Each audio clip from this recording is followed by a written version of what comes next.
All right, so let's get into it. Why don't you tell the crowd, the audience, who you are and where you came from? Okay. I'm from Fargo, North Dakota, of all places, right? And if you've ever seen the movie, well, yeah, that's Fargo. That's where I'm from. Grew up there. About 21, got out of Dodge, got to Minneapolis, which is where I was for the next 20 years or so. My first outing from the Midwest was I joined the Peace Corps. I was older, so I was about 35 when I joined. So I had just finished my undergraduate degree.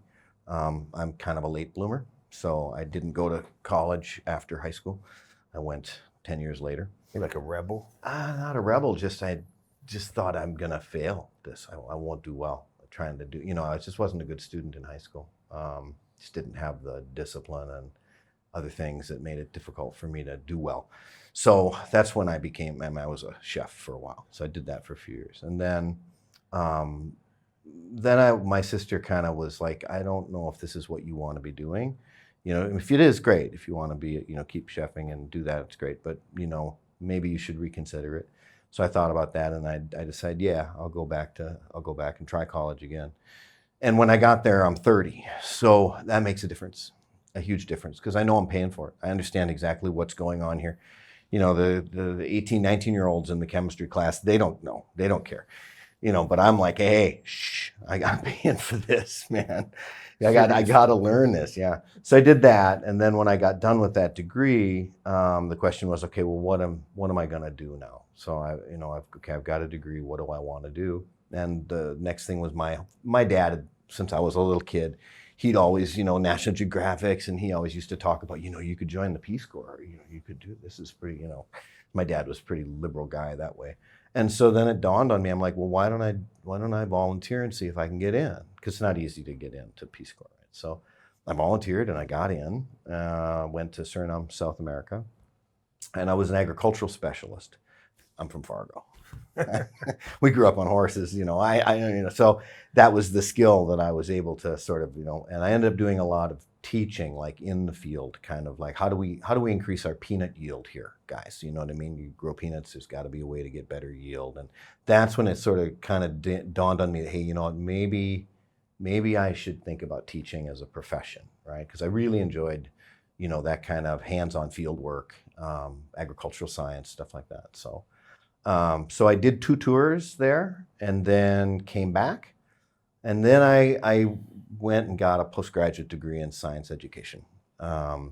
Because then I'm like, okay, if I'm going to do this, I should get a degree above a bachelor's degree at least. So I did that in your neck of the woods, New York City. Which school? So, Columbia University, yeah. And I was a fellow there for 2 years in science ed. Taught in the Bronx while I was there. That was part of our as a fellowship, that was part of our deal.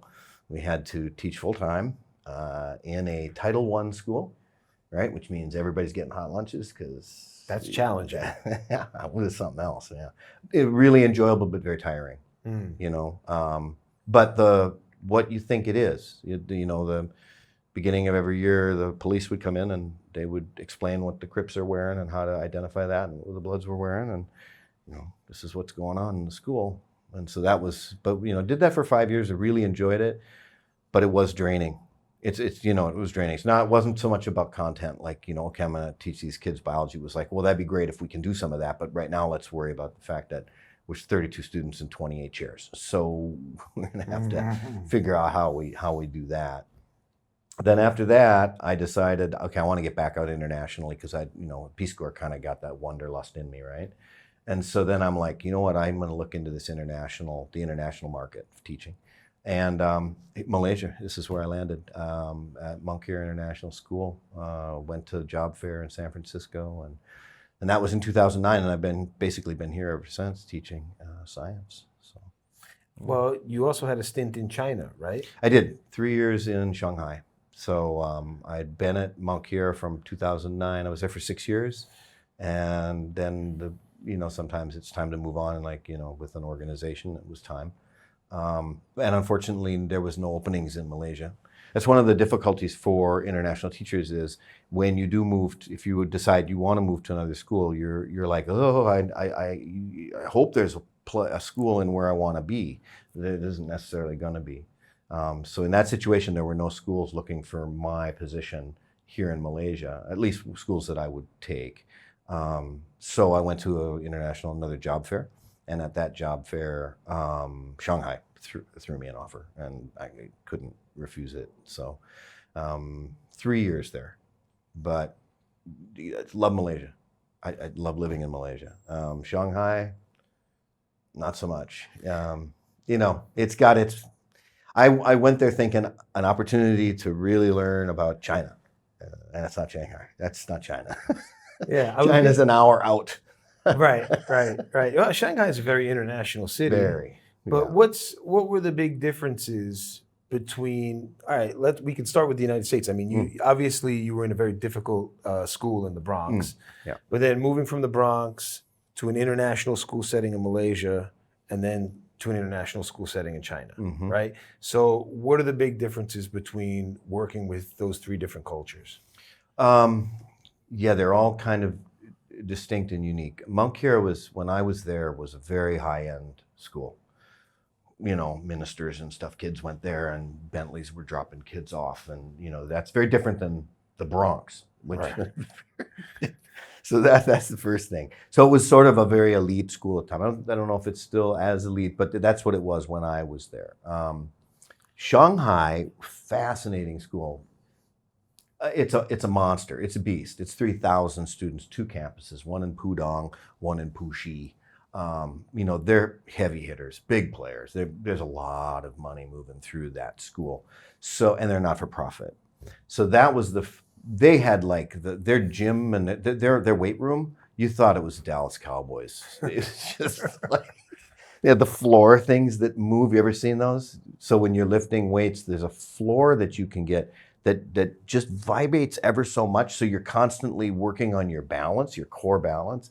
I've never heard of that. They had workout machines I've never heard of before. Yeah.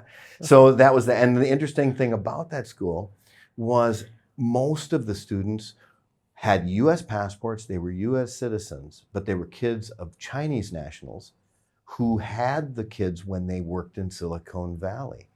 So the kids are American. So when they moved back to Shanghai, dad or mom's job, it was like, you're going to the Shanghai American School, and then when you graduate, you're going to the States. That's kind of what it was like there. Yeah, the difference with looking at international schools as compared to, say, the U.S. public schools, especially in the Bronx, working in a school like the Bronx, it's more about safeguarding than anything else. So when you transition into an international teaching job, I can give the perfect example. At the place that I'm at now, there was a new teacher came on. She had been teaching in London, and on one of the harder sides of London. Which school is this now? The one she was at? No, the one you're teaching. Oh, I'm at the Australian International School, Malaysia. Right. And she just started working there, and she had been in the public system in London. Okay. And so we're all sitting around. It's the beginning of the year. We're doing the PD day, professional development days before everything gets rolling. And she says she kind of asks us, she goes, well, I just want to know, I just need to know.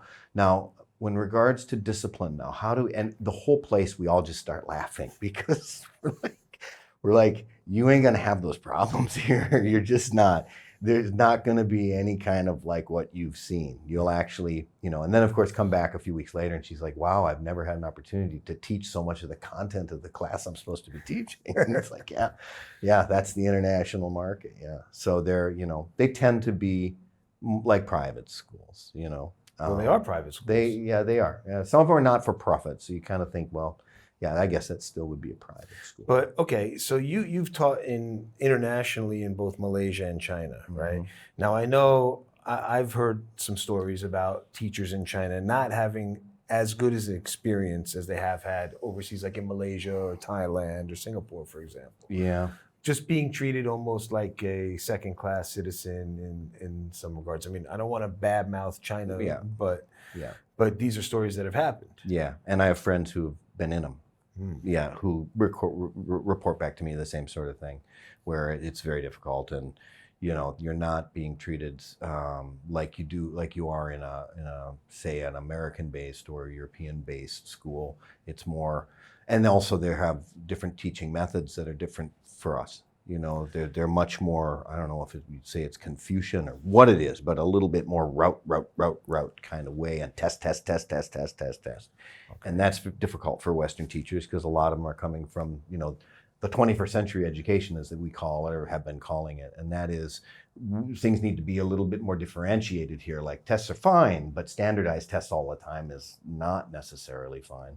And so that's kind of a hard thing to get used to working in if it's a Chinese international school, right? They want to know the answer, right, to the question. They don't, it can be difficult for them to put them in a group and say, brainstorm it.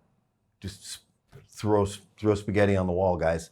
Nothing's wrong. Just come up with something. And you can see a lot of them go, but what if I'm wrong? That's the whole idea, dude. That's the whole idea. Yeah, be wrong. Yeah, because you never know. And so that is difficult for them. There's got to be a fine line between that. Like a lot of Western teachers will say, "Oh, I don't believe in the route memorization." Well, I'm a science teacher, so math, music, and science. These three disciplines are different than, say, humanities. If you want to be a good violin player, it doesn't take anything other than an hour a day, every day discipline practice. Memorize. So there is a place for it, but not the only thing. It can't be the only way that you do it. You have to, that's that term, differentiate, to different modalities. Delivering content with different modalities, visual stuff. So let's watch this video. Now let's get together in a small group and talk about what we just saw. Okay, now let's get a hands-on and do a lab based on the information. So that sort of thing, rather than just route all the time. But a lot of Western teachers will say, I don't believe in route at all. And well, that's kind of crazy, because you learn your multiplication tables that way. Right. 5 times 3 is 15. Come on, So there is a place for it. But the Chinese, they do have a very much more, as far as the way I understand it, I've never taught in the schools, but from friends of mine, it's much more like you're saying. It's route, memorize, and then test. Okay, now I guess one of the differences between teaching in a public school in a country and teaching at an international school is that in the international school, you're dealing with a lot of different cultures, right? Correct. So the kids are coming from a lot of different backgrounds. So do you find that challenging in terms of, do you have to teach differently to different children, or do they end up adapting their own way into your way, so to say? It's an interesting question that you're asking, because one of the things about international schools that people don't realize, so for example, there'd be kids in your school who, they're American. They're from Texas. They've never lived there. They see their grandparents every Christmas. But they live in Malaysia because mom and dad are expats and they work for Shell or whatever company here. So they speak with an American accent, but they're also fluent in Mandarin, okay? They can code shift at a drop of a hat. They can be talking to their American friends. The American friends think, oh yeah, I met this guy, he's from Texas, They can boom, turn, and now they're speaking Mandarin without an accent. So we call them third culture kids. This is the technical term.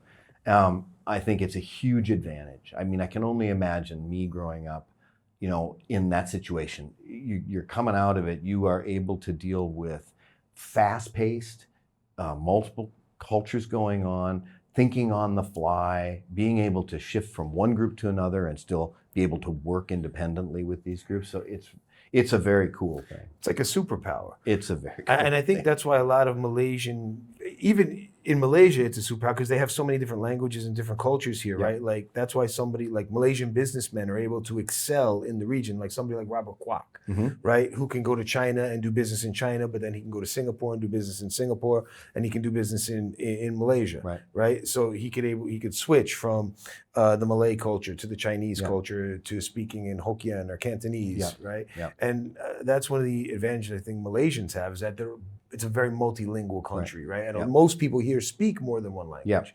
right? But so, and you're getting a lot of Malaysians in the international school mixed in with with an international crowd, right? Yeah, I would say, I don't know the numbers for AISM, but usually the Malaysians are a large proportion of the population of the students of the schools. Yeah, and it's a mix. It's not just Chinese kids, Chinese Malaysians. No, it's Malays, it's Indians, it's all of them. Yeah, and so those kids not only are coming from an environment that's multi-ethnic, multicultural on their own. Now they're getting into a group where there's Europeans, there's Dutch kids, and then there's some American kids, Canadian kids. So that just takes them to that next level up. Yeah. So basically you don't have to adjust to the children. The children end up adjusting to each other and to the environment themselves, right? That's it. Yeah. Yeah, I guess that would make sense, right? Because when you're young, you're so much more malleable, and you're not set in your ways like an older person, and that allows them to integrate into these different cultures. Yep. Yep. I mean, I think that's something that, when I have my kids, right, like having an international school is really good because I feel like there's also like less bullying, because less cliquey, right? Because everybody's kind of coming from somewhere else, so you feel like you're in it together rather than against each other.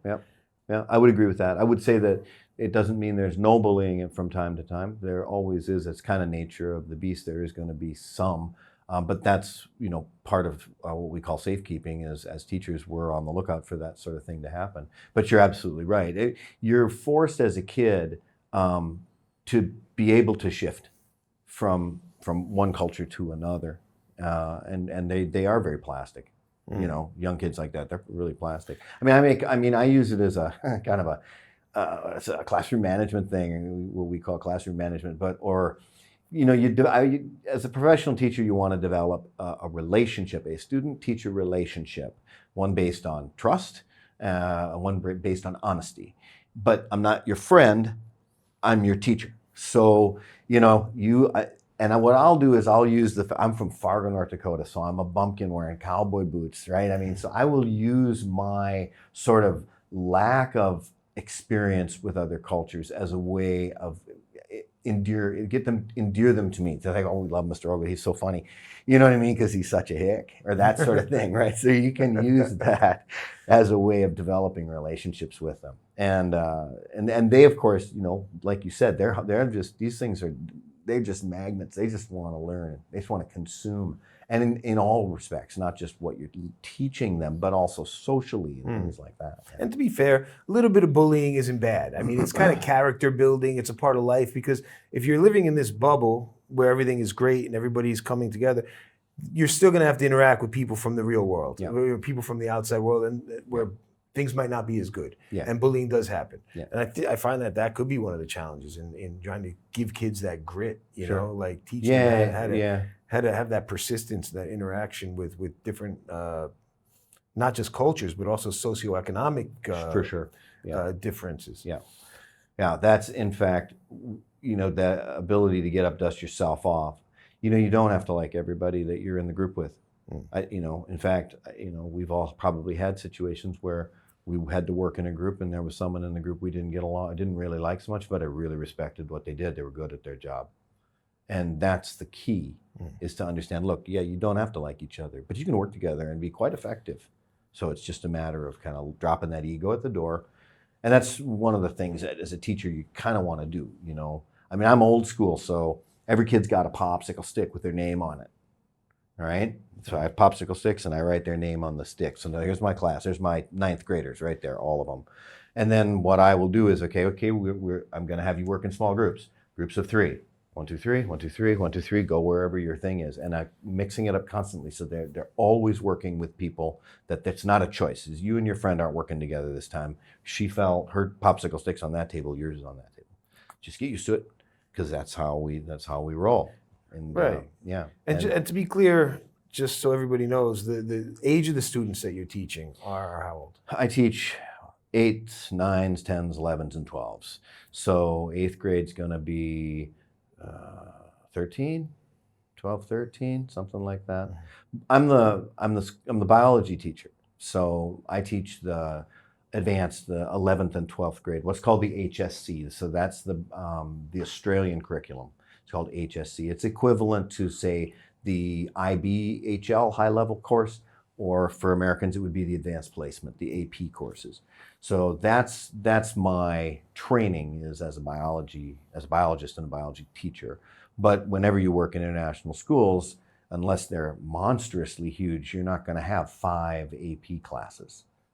So you end up picking up integrated science, and that's usually what's being taught in middle school, high school. So really, it's 8th grades are my youngest ones, but otherwise 9s, 10s, 11s, and 12s. So what we would call high school. Right. Yeah. Okay. Yeah, I remember one of the really cool things that you did when we first met a while back was you had a company that kind of integrated artwork and science. And I remember you would take kids on scuba diving trips and they would do artwork together. Yeah. Do you want to talk a little bit about that and Sure. how they kind of complement each other and what you found? Yeah, I'm like, I never had to really work that hard on liberal arts stuff. I was good at that. I'm not good at math. I'm not good. That's hard for me, right? But it is a passion of mine. So, biology is a passion of mine. So in order to get a degree in biology, that means that you're gonna have to do the math because you need those courses in order to do the bio, And so what I started realizing is that there's a link between art and science. To be a good scientist, you have to be creative. You have to be. If you're not, you won't come up with a creative way to measure that hypothesis you're trying to show. I got this if this, then that situation, and I need to come up with a way to measure it. So, okay, that's creativity, and you need to be creative to do it. If you're not creative, you won't come up with something. You won't be able to come up with a way to test that. So I've always known that there's a link between science and art. I consider science is a human creation. Well, any human creation is a form of art. Okay, that's this. Somebody made the chair. You might not like the art, but it's a human creation. Yeah. So, and that's what science is, because science is not a noun. Science is a verb. It's a process. And what I realized is that you can teach art and science at the same time, because I had a lot of kids who would take, say, my biology classes, but they like it, but they really want to be a graphic designer, or you know what I mean. They're into the fine arts, maybe a painter, something like this. And I would just tell them, I'd say, get out your textbook, open up to page 253, where there's this illustration of a prokaryotic cell and all of its parts. The biologist did not do this. Okay, who did this was a graphic designer who happened to take a bio class, maybe had a minor in it. There's avenues, because you're good at the science, I tell them. You're good at the science. You're a smart kid. You want to be a drawer, or you want to be, so you want to be a journalist. Great. If you're a journalist and you have a minor in biology, well, now you're open up to periodicals that are science-based, like Discover and everything else. Maybe you want to write in fashion, but I don't have a gig right now, and science will pay me to do an article, and I understand it, at least at that level. So I started realizing, look, I want to put these two things, the science and art, I want to teach them at the same time, right? I want to somehow design a system whereby we're learning both art and science at the same time. And that's where the program that you're talking about came from. So what I realized as a diver was that coral reefs are the perfect opportunity for something like this, because it's one thing to change from your normal classroom to, say, we take it into a maker space, like an area where you can be doing robotics or those sorts of things. It's still in the school. But when you're 20, 30 feet underwater, that's a very, very different place, right? And you have to know how to dive, but you also, if you know how to dive and you've learned how to do that, once I get you down there, I'm going to give you a task. Like, I'm going to have you do a still life. Okay, you're going to take some pencils and your canvas, and you're going to sit down there, because you got a whole tank of gas, So you got 45 minutes to an hour, and this would be like an art class. So I want you to do a still life of that reef. And I thought, is this something that students would enjoy and they get anything from? I was a little bit skeptical. The first group of kids that we took out to do this, and this is just one of the activities. There are other scientific things that we did. Coral health, we would measure the coral and send that data to PETI and other organizations to use. But when it came to this underwater drawing class, even the students were like, "This is the dumbest thing." Mr. Ogle, this is really dumb, but okay, whatever. You know, we love the diving and we love the fish. We'll give it a shot. Great, just bear with me, guys. Just bear with me. Just take your canvas with you, take your pencils, get down there, right? And they go down there and they come up and they're like, "Do we have more canvases? Do we have more canvases?" I'm like, no, dude, man, I only brought one canvas for each kid. Sorry. And they just loved it. I feel like also that can be kind of teaching them how to work under stress, Yes. right? And work under pressure. Right. And that's a really important skill to have. For sure. And that's that shifting. So how do you change the setting?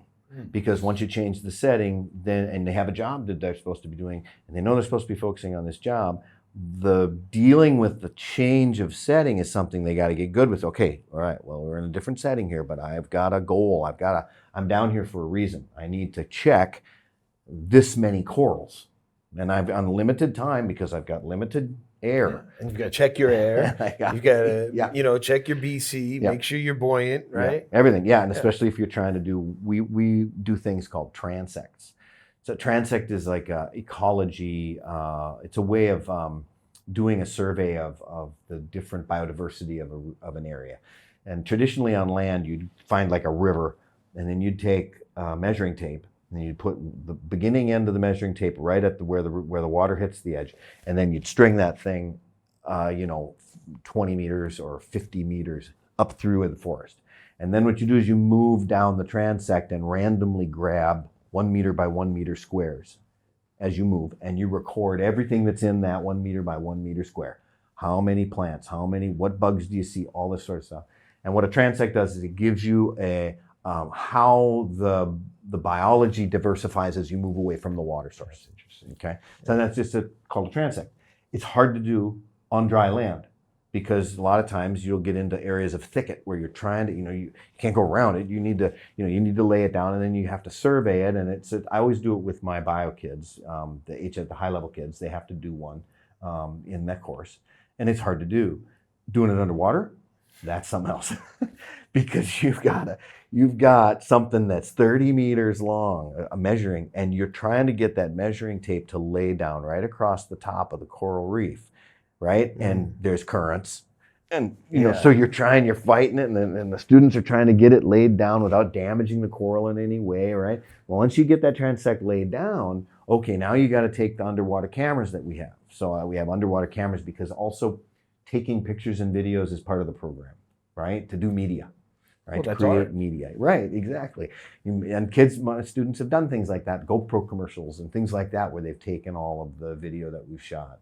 But what you have to do with the transect is you then have to get up off of the coral where you're at a distance that you'll get a nice field of view that's maybe not as big as the rug here, maybe half the rug in size. So you're floating above it, and you got your camera down, and you hit record, and then what you're doing is you're swimming along that transect, which you can read. You can zoom in on it when we get the video. So that's like a 1 by 1 meter. 1 meter. Square, up here. Yeah. Cubed area. Yeah, that's what you're looking for as far as the field of view. Right. Because what you want to do now is, if you swim too fast, okay, then because it's all about when we get the video back. So here's your meter stick laying down. You get yourself here, and you get your camera pointing straight down, and then you slowly swim while you're videoing it, okay? Then what happens when we get back, we take that film and we say, okay, go to 2 meters.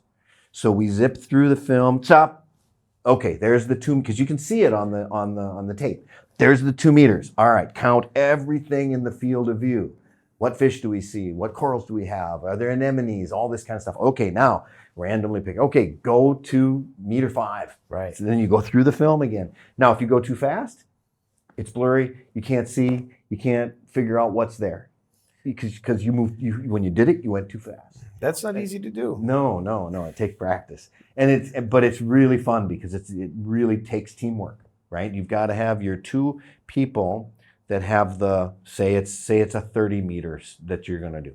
You've got 1 person on each end. and they're trying to keep it taut and lower it slowly so that it just gently lays on top of the coral. Then you've got to have people on the sides coming in and making sure it's secured so that it won't go anywhere. So you've got this whole team trying to lay down this transect underwater. And it's really fun to watch, because especially if you've got a mix of students. I've had students that were very, very skilled divers because they did it before they did the trip.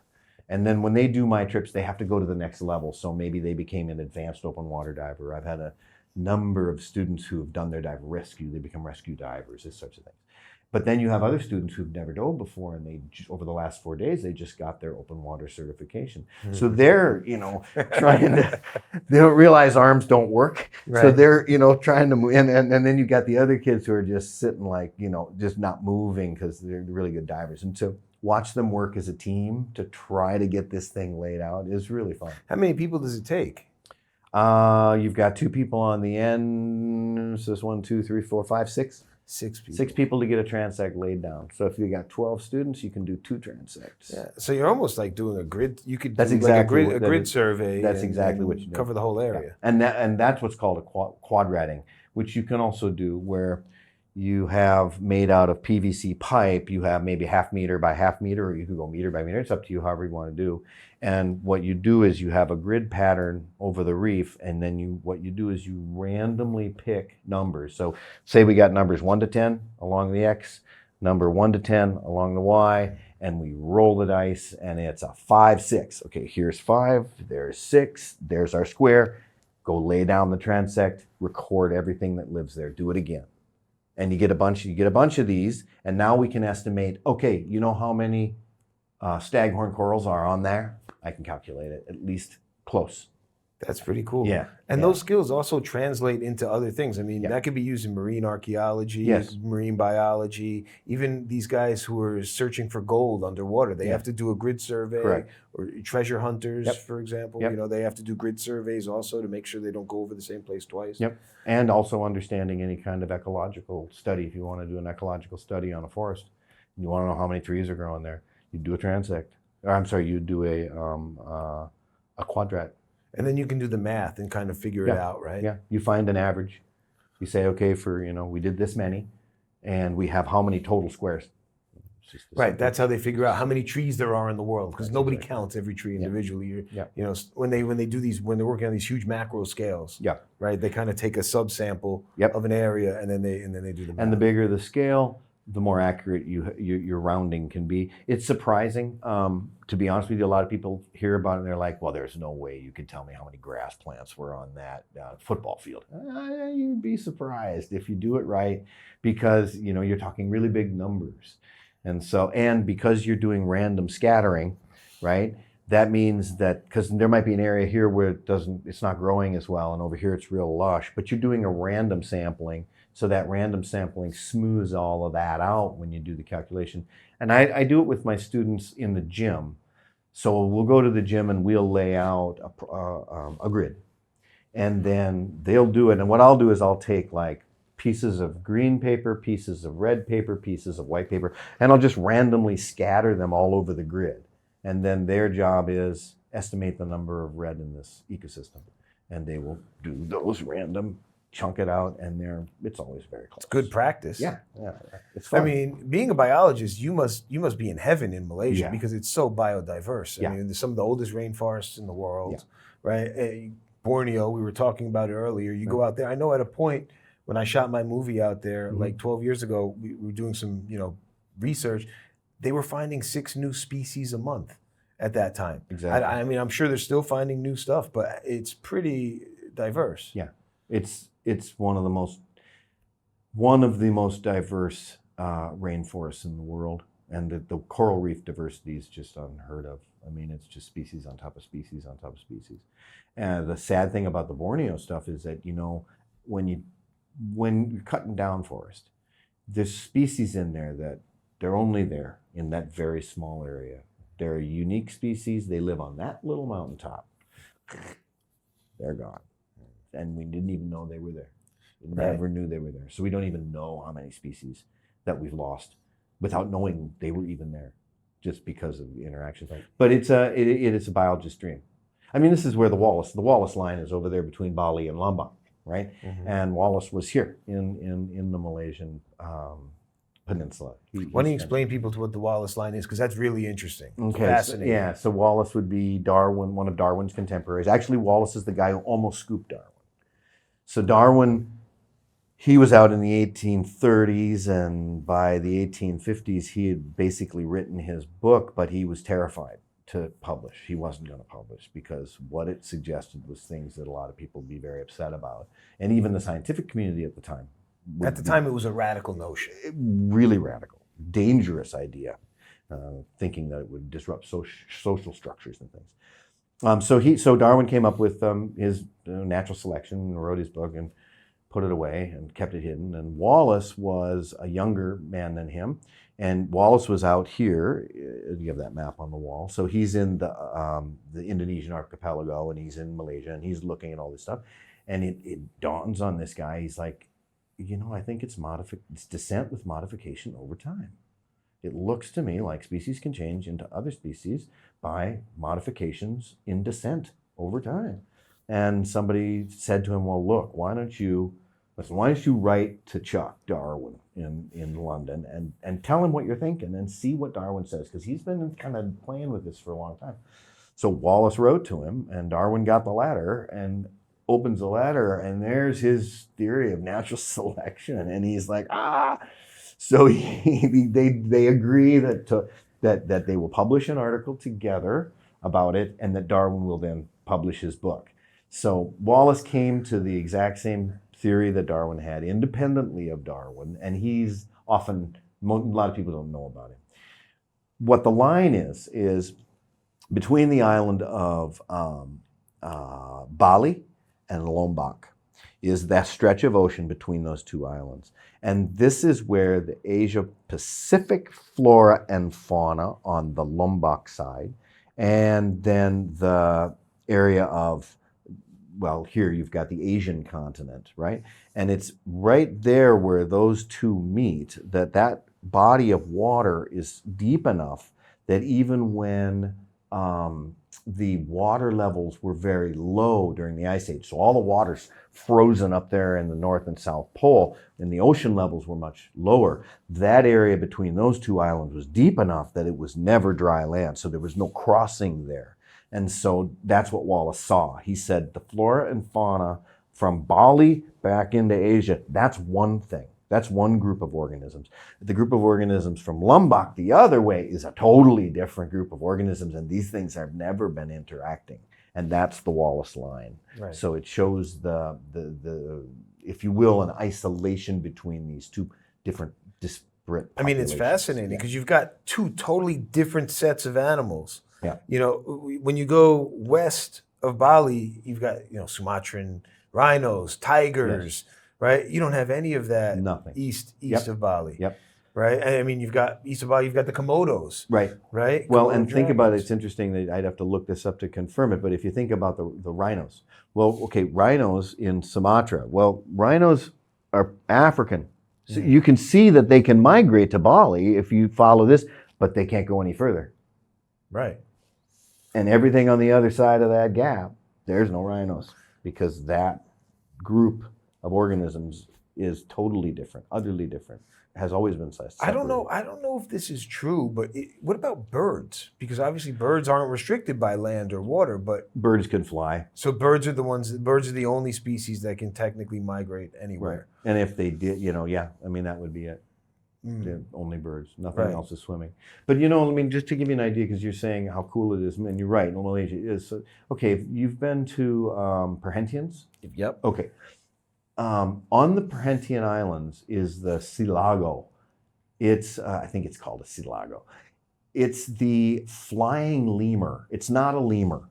It's one of these mammals that has a skin flap between its arm and its leg, kind of like flying squirrels, like a flying fox, honey gliders, or these kinds of things, right? Anyway, they're on the island of the Perhentian Islands. They ain't swimming, and they didn't fly it. Okay. Right, they glide, yeah. Yeah, they glide, and gliding is, yes, they can get from one tree to the next tree, but they're not doing 100 meters. So what's the hypothesis? How'd they get on the island? They didn't swim it. Mm. So that means those things have been on that island since the time when the water was low enough that there could be a crossing made, and then the water came up and they've stuck on that island. So we're talking about a population of these animals that have been on this island for however long it's been since that was open. That was open land to cross. So at least 12, 13,000 years, at least. At least. Right, because then at that point you have the end of the ice age. Right. And then the water comes back. Right. Now they're isolated on the island. So the thing to do would be interesting, would be to do a genetic study, to get some blood samples from those guys on the island, and then if there's any on the mainland, let's get some, and let's look and see what changes have happened over the last 12,000 years or however long they've been isolated. That would be fascinating. Yeah. But that's Malaysia for you, right? Yeah. I mean, Malaysia's it's that cool. It's just a cornucopia. It's a biologist's dream. I mean, when I got offered the job to come and teach in 2009 in Malaysia, there was a hesitation, and I'm like, yeah. What are we gonna do? Yeah, you have to take these kids on a field trip, right? Yeah. It's my field trip too. Not to mention, it's one of the best values for money in the entire world, with great infrastructure and great food and great people. Right? Healthcare system's good, doctors are good. Yeah, it's a great place to live. Yeah, for sure. So right, the name of that company, what was the name of that company? It's called SEASFiRE. SEASFiRE, Yeah. right. Did you guys ever take any trips out to Borneo? Because speaking of diving, I mean, diving out in Borneo is unbelievable. Well, we did, when we first started that business, it was first at Perhentian. We did the couple of years there. By the time I was in Shanghai, and we did 3 trips with the Shanghai school. So they were all to Borneo. So we shifted from Perhentian to Borneo. So you were in Shanghai and you brought them back to Malaysia. Correct. Yeah, they always, it's hilarious because they always ask me when I was in Shanghai, and people would, new teachers would say, hey, we just arrived. Where can we get some really good Chinese food? And I'd be like, in KL, right? Because it's Southern Chinese, so it's all the seafoods and stuff like that. But when you're in Shanghai, it's not the same food. Yeah, they don't. Shanghainese. It's not the Southern Chinese like the Cantonese foods and stuff, which is so good. Which is what you get here, Yeah, but because the last group that I took a group of 31 of them. They were really keen, this school, to do this trip, at least for the first 2 years, and then that sort of faded, and I wanted to move back here. But I took 31 of them to Borneo, and we changed the program. So originally it was reef conservation, right? And SEASFiRE, it's Southeast Asian Science Institute for Reef Conservation, something like that we had put together, which is where the name came from. But it was focused on reefs. We're going to do underwater drawing. We're going to do the beach or the underwater cleanups, and we're going to record fish counts, and that's what it was based on. But when I was able to take the kids from Shanghai on the trip, I expanded it from an 8-day trip to a 12-day trip. And what we turned it into, we called it Reef to Rainforest. So it still had all the components of the reef program, but then for 4 days of that trip, we were in the forest trying to find like the pygmy elephants and stuff. And the idea, what I wanted to do, it didn't pan out just because I didn't stay at that school. The administration had changed, and this happens a lot. One of the difficulties in international schools is you'll get an administration that's great, and you work, and all of a sudden they're all like, "Oh, okay, it's been great, we're leaving." And when they leave, new people come in, and new people might not jazz on your idea. They're like, "Oh, it's great, but we're not doing it anymore." And then you're like, "Okay." But where I wanted to take it was, so we've got teach the kids how to dive so that they can get on the reef. Right? Because you can't study a reef in the boat and on land. So we got to get you in the water, get you down there with cameras and everything you need to document this reef. All right, now, if you have to get into the water and onto the reef to study a reef, where do you have to be to study the rainforest? You got to be in the jungle. You got to be in the canopy. Oh, really? Yeah. So I want to do ropes and tackle. That is And I cool. want to go up 30 meters, 90 feet or more, set up zip lines between trees where we can move. And then instead of underwater drawing, what we'll do there is we'll do canopy watercolor. Wow. So that would be the art component there. Yeah. But to get up in those trees. That's not Climb 'em. easy. That's not No. easy. But I used to rock climb for years when I was young. So I know how to do it. You know, take that arrow, you shoot the arrow over a lower branch with a string, with a fishing line on it, tie your climbing rope on it, zip it over the top, ascend, go to the next higher limb, get the rope up. Wow. Yeah. You get up there, and then you can do zip lines between trees. You can sleep up there. That Just is lock cool. in. Yeah. That would be an amazing That would be program. really fun, wouldn't it? Because yeah, I mean, in order to get into the jungle, those canopies have their own ecosystems in themselves. I mean, I've seen these trees. Yeah. Some of these trees have trees growing out of trees. Yes. The limbs are so large that it could be another tree. Right. And then it's got ferns growing out. I mean, it's an Yeah. entire jungle on a tree. Yeah. You've got areas where the branches are meeting the trunk of the tree, and there's 2 or 3 meters of soil. So there's an entire ecosystem right here that lives on only here, 20 meters up in a tree. They never leave the tree. They found copepods in these kinds of places in the redwood forests. Copepods are like shrimp that they're finding in these 2 to 3 meter deep gardens that are found on these redwood trees. The top of these trees is ridiculous. You get up there and you've got like an entire ecosystem. The trees where so they're fractals. They iterations of like the redwoods. So the redwoods will send out a lateral branch, and that lateral branch will turn and then go up. And so that'll be an 80-foot tree. Right. On the 300-foot tree. I mean, just right. And then on the 80-foot tree is another tree, and another tree, and another tree. And then there's all of the things what you call the bryophytes. So these are plants that grow on plants. And here's the orchids are the best example of these things, right? But when you get into that canopy, there's things that up there, there's frogs up there. They never leave the tree. No, they live in the bromeliad. The bromeliads are, you've seen them. They sell them when you're buying plants for the house and stuff. They look kind of like a pineapple, Okay. right? Yeah. And in the middle is it's filled with water. Mm. Yeah, you find aquatic species.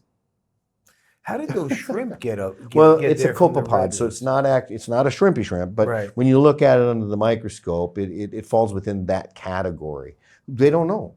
They have no idea. A remnant from a past ocean that's just because these no. trees are only 3,000, 1,500 years old. Yeah, right? maybe once again, maybe blown. Hmm. I don't know. I mean, there's a really good TED talk on it by a guy. I wish I remembered his name now, but he wrote quite a few books. He was he worked with emergent diseases like Ebola and stuff like this, and he started climbing redwood trees with his kids, and so he did it. So I think if you went to TED Talk and you typed in redwood trees and stuff, you'd find it. But he talks all about these. You have an area that's as many square foot as this room, that's 80 feet up, in where there's branches coming out of the main tree, but you've got a garden here, right? That's 6 feet deep soil.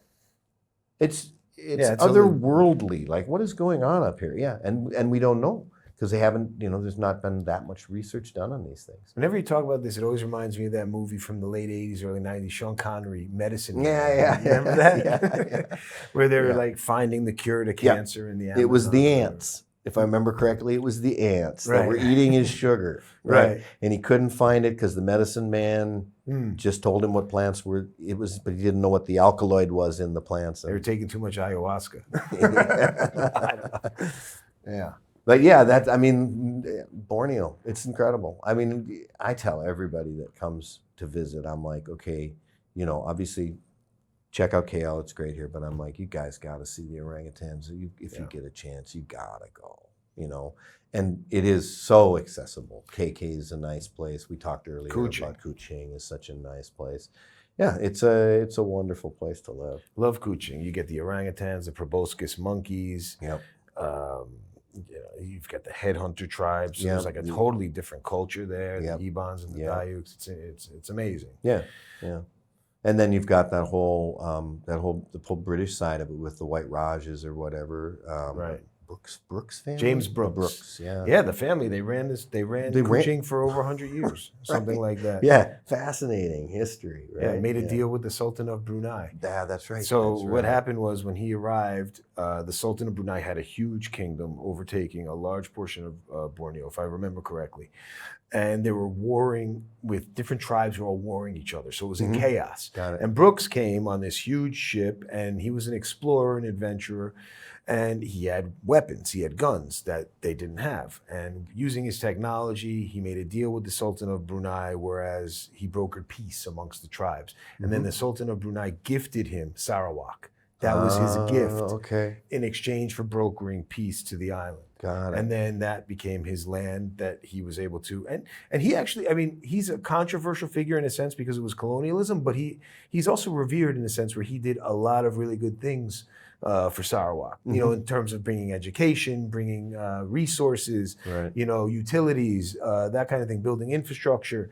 And it really set Sarawak on the path that, you know, it is now Right. in terms of, you know, being a resource-rich nation. Was state. he still affiliated with the crown, with the British, or was he sort of like, hey, I'm my own thing now, or was he still part of the East Indian Company? I think it was kind or of a whatever? gray area. I think it was Okay. kind of a gray area. I mean, he was definitely, you know, you couldn't go against the crown. I don't Right. think back then they were so strong, Right. right? But he was the Raja of the White Raja, he was called, Okay. of Sarawak, and his family was passed down through generations, Yeah. as if he were a Raja. Right. So it's a fascinating story, Yeah, yeah. really fascinating story. And he's got a cafe named after him right on the Kuching Riverfront there now.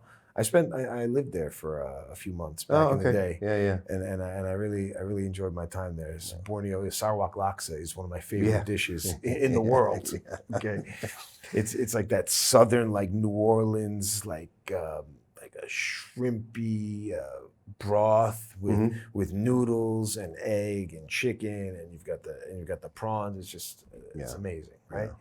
Yeah. So. All right, let's change gears a little bit, right? Because something that we were talking about earlier, which we're both interested in and we're both trying to understand how it's going to affect different areas of the world is AI, right? yeah. And AI in education is something that's fascinating. I think the first time I ever really thought about it was in the book Ready Player One by Ernest Cline, where in that book, every kid had a virtual reality headset on, and they would meet in the virtual. Okay. Right. So that was the first time I actually started thinking about it. But then, of course, you know, YouTube, the internet.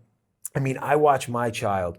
The learning curve is so exponentially faster than when we were kids. Right. I mean, he's able to learn like just general life skills.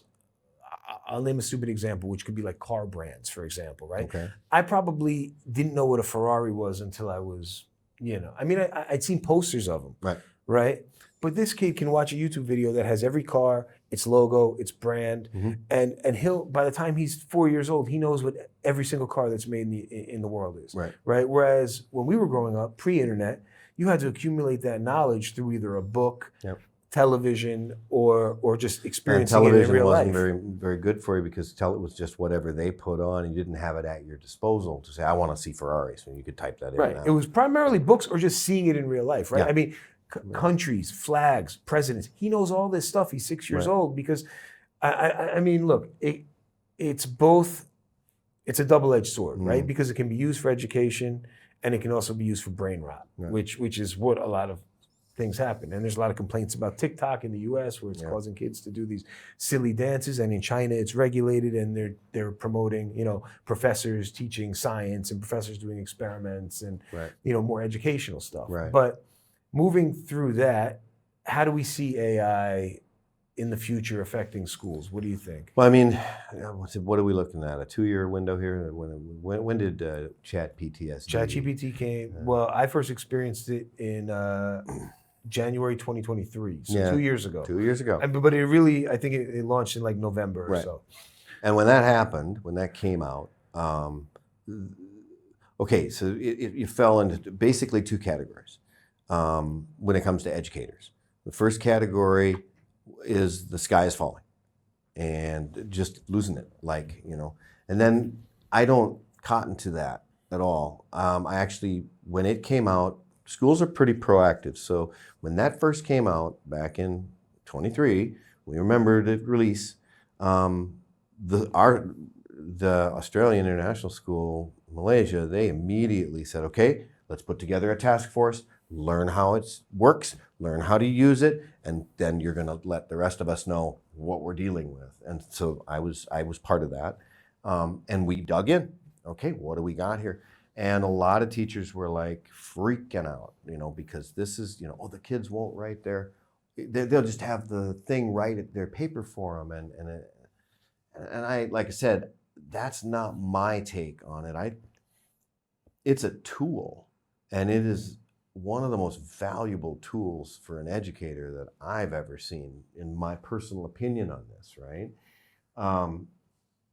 Because, so for teachers, I remember sitting and when we were working through this, we were workshopping this, and teachers are saying, this is not good because, we already have plagiarism as a problem.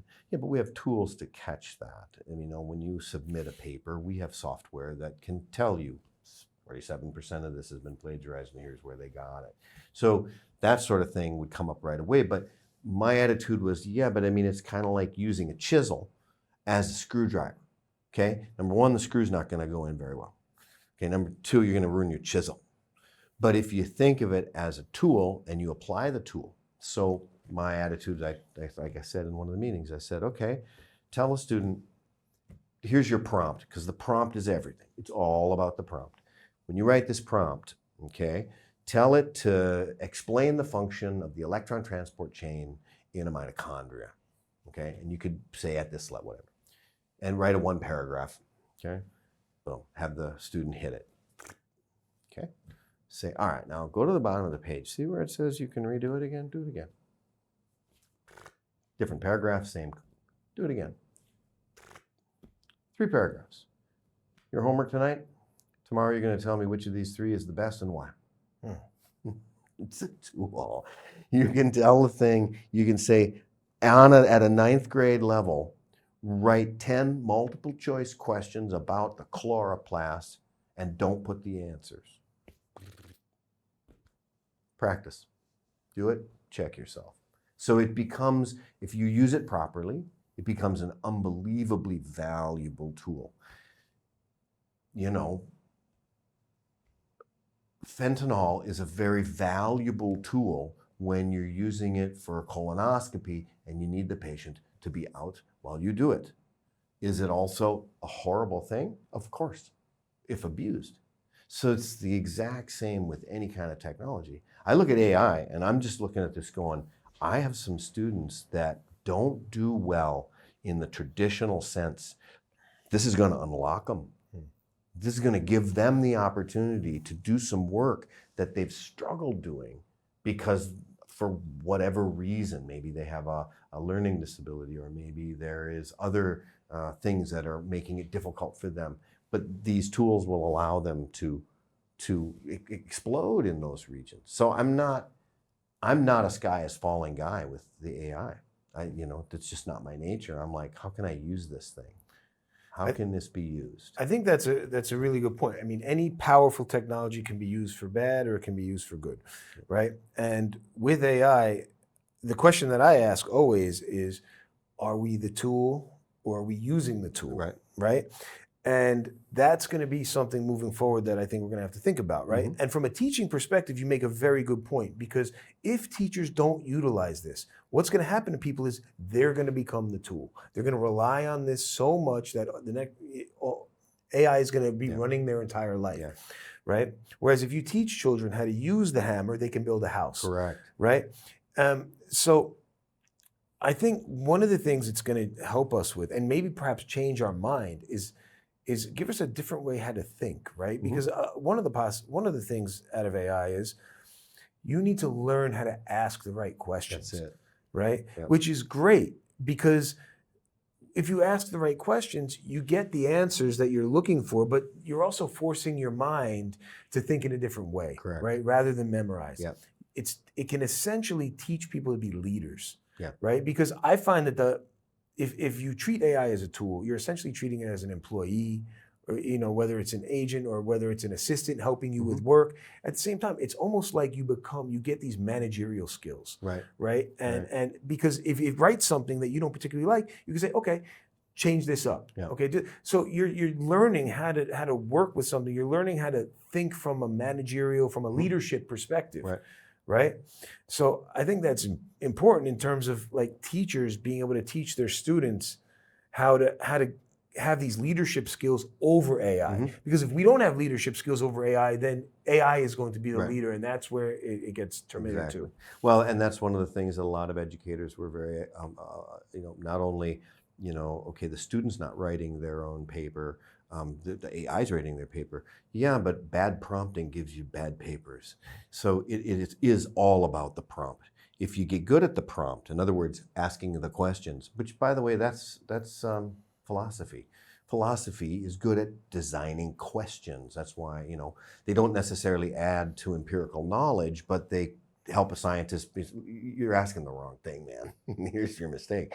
So if you learn how to prompt well, right, then you are able to use it. And the other thing too about people, first off, it's not new. Grammarly's been around for a long time. It's like a dumbed down version of AI. Grammarly's telling you how to write something better. It's been doing it for a long time. Before that, people freaked out about Google. When Google first came out, the sky was falling in Google and the search engine, and they won't do their own work. Remember I mentioned earlier about the student-teacher relationship that you try to build, and it's built on trust, and it's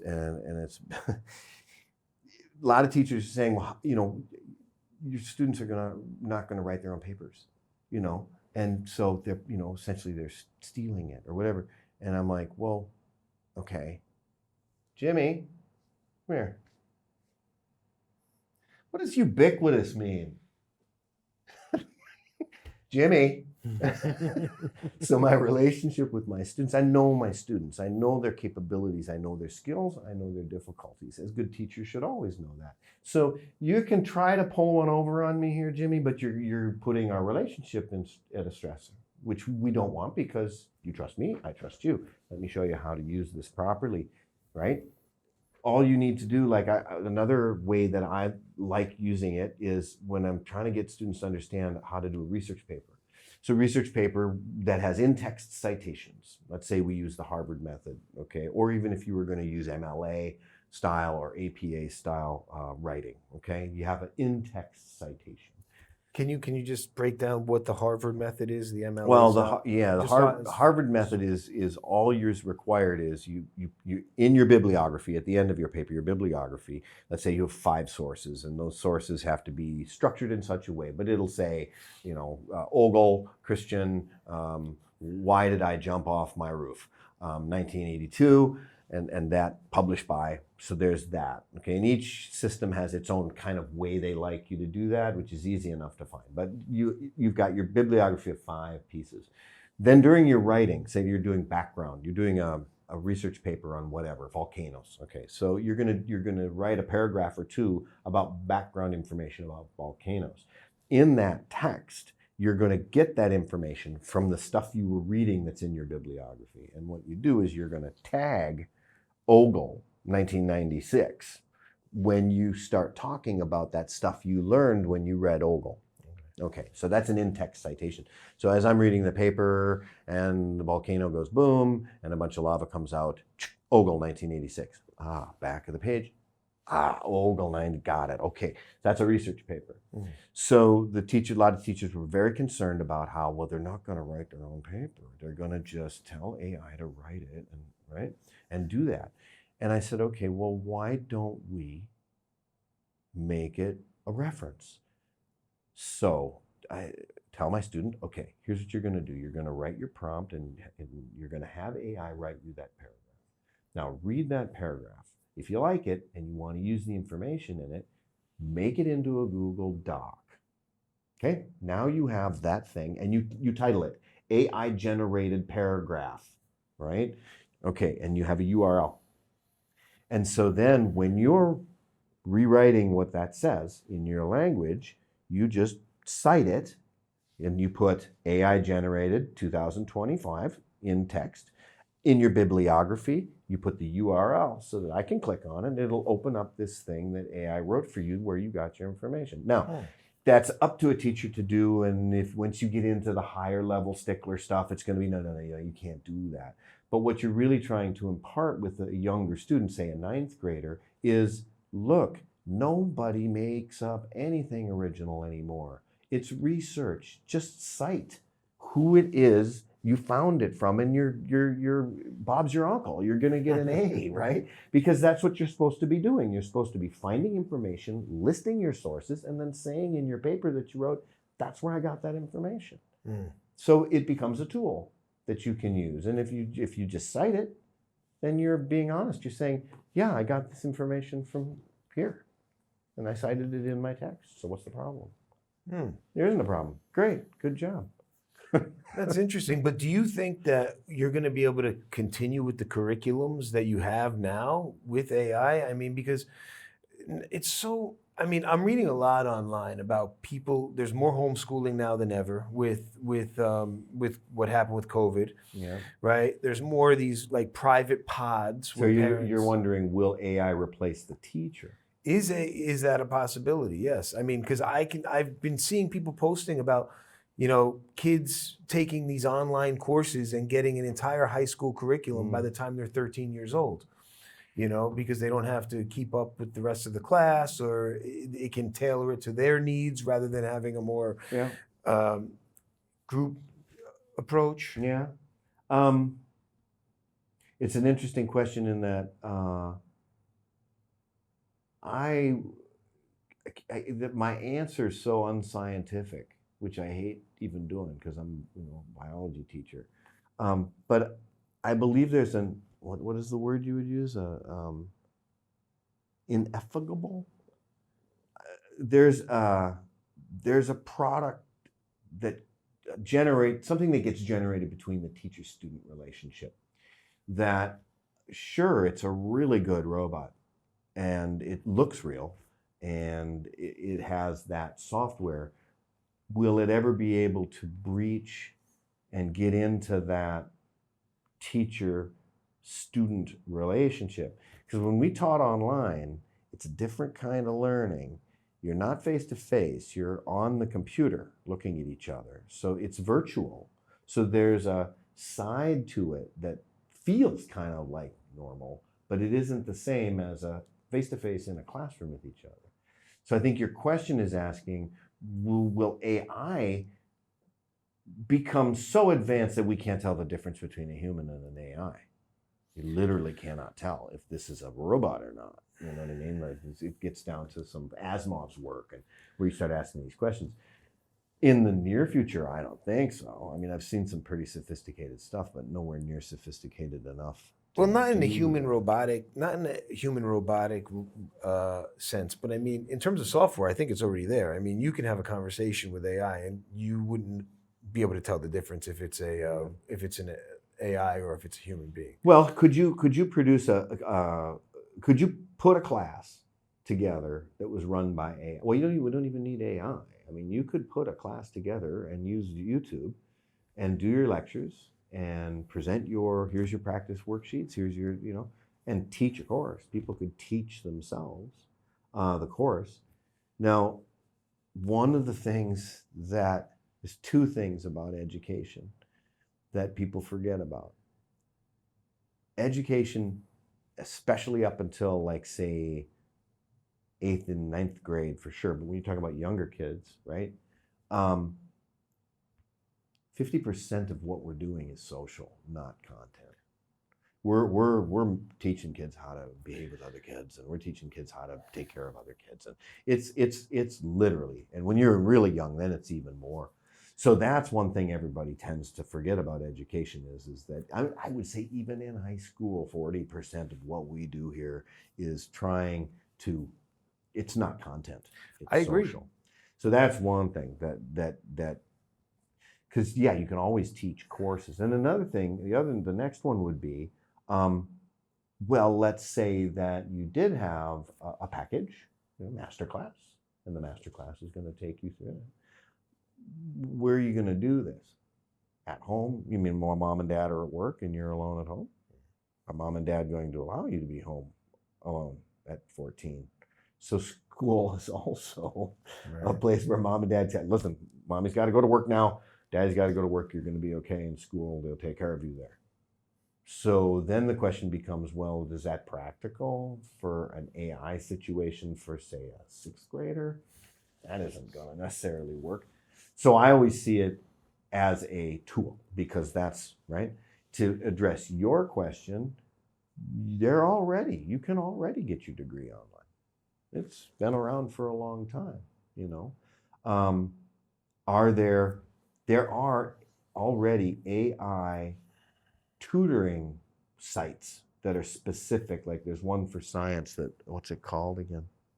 Flixer? I don't remember the name of it, but it is specifically designed for science students, and you can pick whatever curriculum you're doing. You say, I'm doing the HSC, the Australian system, and then you can ask it questions. It's got all kinds of stuff for you, and it's literally designed as a tutor so that you can bring what you've been learning with you and use it online. So it's there. Right. It's already happening. Like I read this one guy, he's paying $30 a month for a service, and his kids are getting educated 3 or 4 times faster than they would in a school. The question then becomes, here's where I'm hearing, and you tell me if I'm wrong, but here's what I'm hearing you say. The question is AI better, faster at teaching? Will people learn faster? You mentioned your son learning very quickly with this kind of stuff. So that's really, I think, where the question is can these software programs, can this artificial intelligence increase the speed with which people can learn, and will they learn better? Well, I think it is. It clearly is. Look at Gen Z. I mean, these kids, granted, they have their flaws, but they have consumed so much information by the time they're 18 years old compared to what we consumed. True. Right? So they have a wealth of knowledge that took us probably 30, 35 years. Maybe even some people haven't even consumed that much knowledge as some of these 18-year-olds. I mean, you've got kids now starting businesses at 13, 12, 14 years old. They're starting these online businesses. They're learning how to code. You didn't see that, 15 years ago. If you did, it was very, very rare. Yeah, usually the kid would be working in the family shop and learn it through the family shop. The question I would ask would be, are they actually, so you've got these Gen Zs with all this information. All right, let's put it to the task. Let's see if they can process and analyze. If I take them into a situation, can they take all of this vast knowledge that they have and use it to apply to some, like, here's your challenge. You need to solve this or solve that or make this happen. My question is whether you just have a bunch of crap in your head that you can't do anything with it, or does this get into questions about, like, how well do people learn things, right? You'll hear people talk about learning styles, right? They don't exist, at least not empirically. Well, so they've been tested. And the empirical data coming out is basically, there's no difference. Sally's not a visual learner. Sally's lazy and doesn't want to read. It's easier to watch a YouTube than to read. But when we test her, we deliver content one way, the visual way, and then we deliver equal content with reading. When she tests out, she tests the same. She didn't learn any better, any faster. And so then that becomes why teachers use differentiation and multimodality. Yes, there's going to be some videos, there's going to be some reading, there's going to be some hands-on lab stuff, there's going to be some group discussions. All of these things together will allow you to process deeper, stronger, remember things, be able to make connections between different things, right? But when it comes to, well, Sally just doesn't learn through reading. It's been tested. And a lot of teachers forgot about this when I say it. I've been doing 25 years in the classroom, and I've seen it, and then they go get online and ask the question, what about learning styles? It comes up, they've been tested, and the evidence is...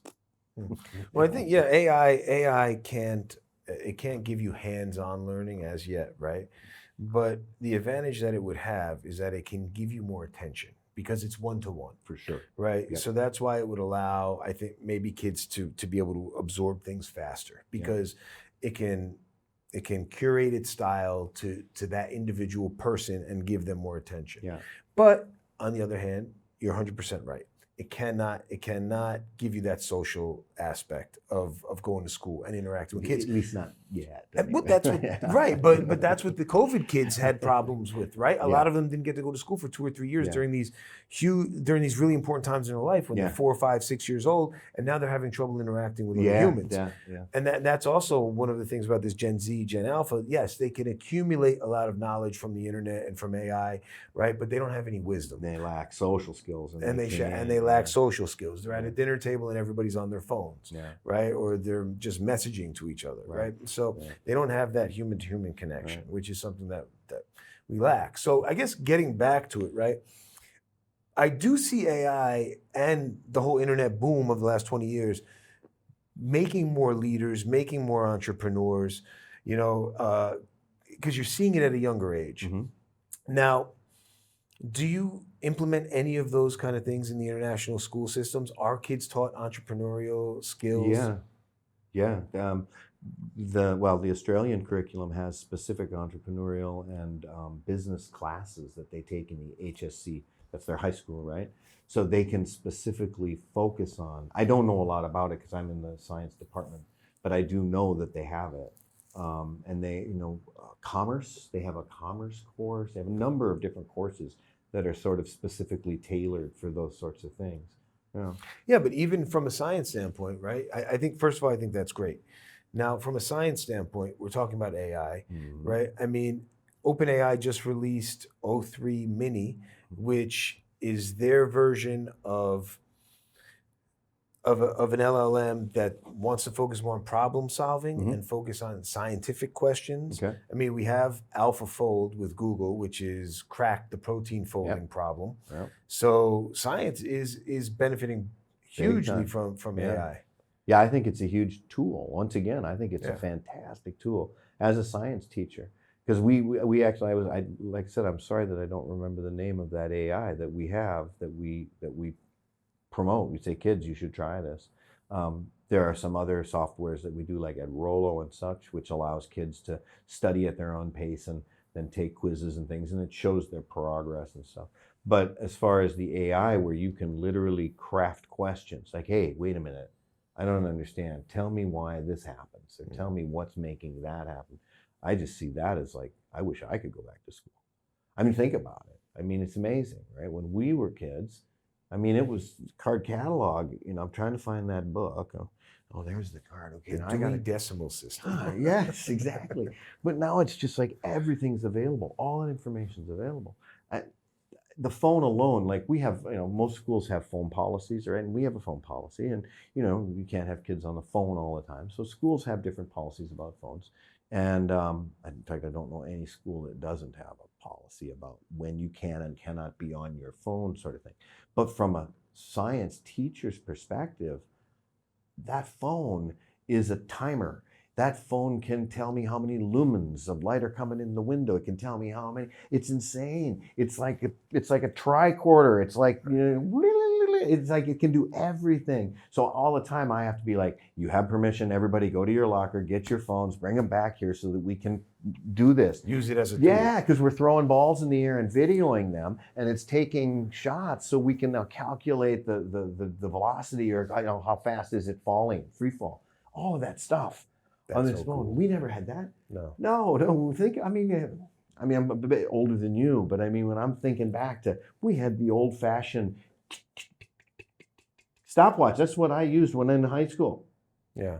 Now it's down to the. I mean, it can be used as like a calculator, right? It's a more advanced version of a calculator. Obviously, it's like a tricorder, right? Yeah. And to me, that's like, wow. Well, that's fantastic. The question is whether it's gonna, I know a lot of people talk about whether these things is this thing gonna get away from us? Right. Is this thing gonna get away from us? We're gonna find ourselves in a situation where we're enslaved to it, in a sense, But boy, that just seems like a really long way away to me. You know what I mean?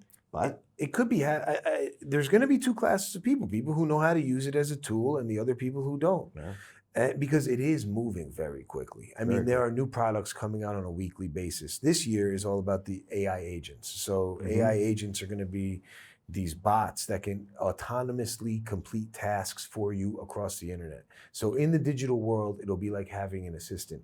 If Okay. you want someone to book a flight, if you want someone to reach out to buyers on Facebook of a certain product, if you want someone to organize your emails, Mhm. you'll be able to have an AI agent do that by the end of the year. Wow. And in some places, it's already happening. That's So fascinating. that's what this year is about. Okay. And you'll be able to implement that some way into education. I haven't really dug deep into that yet, but I'm sure you'll be able to have. It'll be like having a teacher assistant. You can Yeah. have an AI agent teacher assistant to Yeah. grade your papers, something like that. We already can.